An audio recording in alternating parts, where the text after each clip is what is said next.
cruise ship, and rough seas are tossing the big boat around like a toy in a bathtub.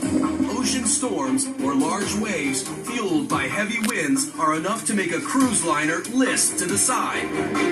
It's enough to make you feel green behind the gills. We should have stayed in port. Oh my gosh. Instead of enjoying the all-you-can-eat deluxe buffet, you're struggling with wave after wave of debilitating nausea and worse. Seasickness isn't the least bit funny when you're miles out to sea.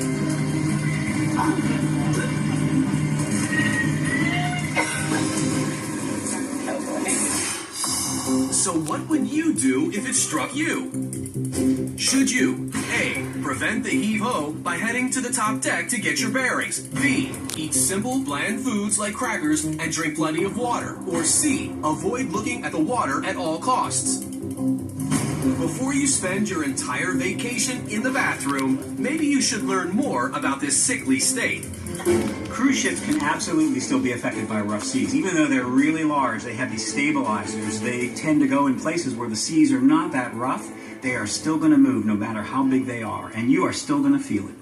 Humans have been afflicted by seasickness for thousands of years. Even the word nausea is derived from the Greek word for boat. The progression of symptoms usually starts out with some queasiness, some salivation, some rapid breathing. Your heart rate goes up. That makes your blood pressure go up. Your blood pressure goes up, you start feeling a little weird, and then before you know it, they all start connecting together. And people oftentimes will feel a sense of doom and anxiety.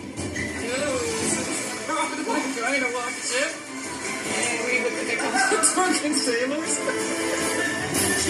There are some medications that you can use to prevent the onset of seasickness, and all of these medications are better used to preventing seasickness before you go on the boat or on the plane than they are curing seasickness once you're sick. Unfortunately, you need relief stat. What are you going to do to weather this ocean-going nightmare? The most soothing solution is B. Eat bland foods like crackers and drink plenty of water to stay hydrated. The best thing you can do is to eat small, bland foods throughout the day. So you want to keep yourself well hydrated with the right kind of fluids, and then eat small things that are not too spicy. Cracker is actually a pretty good place to start because it's a bland food that has a little salt in it. So it helps with your electrolyte balances a little bit, and it doesn't have any of the grease or oil or spices that are likely to make you have a gag reflex and start some vomiting.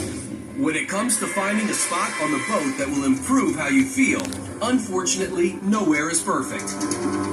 Now, some people argue the best place on an ocean liner to be is in the middle at the bottom, where the boat moves the tiniest bit relative to the rest of the boat. The problem with that is, and any sailor will tell you, the worst place to be during a storm is down below, because even experienced sailors get seasick when they have that mismatch between the inside of the boat, which isn't moving, and the rest of their body, which is moving like crazy.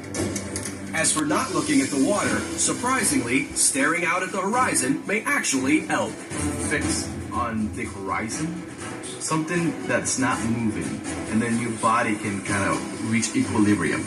You want to ride the wave, so you got to go with the motion. If you try to go against the motion, that's when you feel like you're out of your element and become seasick. Severe weather can test the stomachs of even experienced sailors, but there are ways to ease your struggle with seasickness.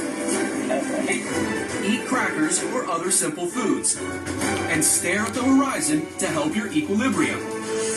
With a little practice, earning your sea legs won't cost your lunch.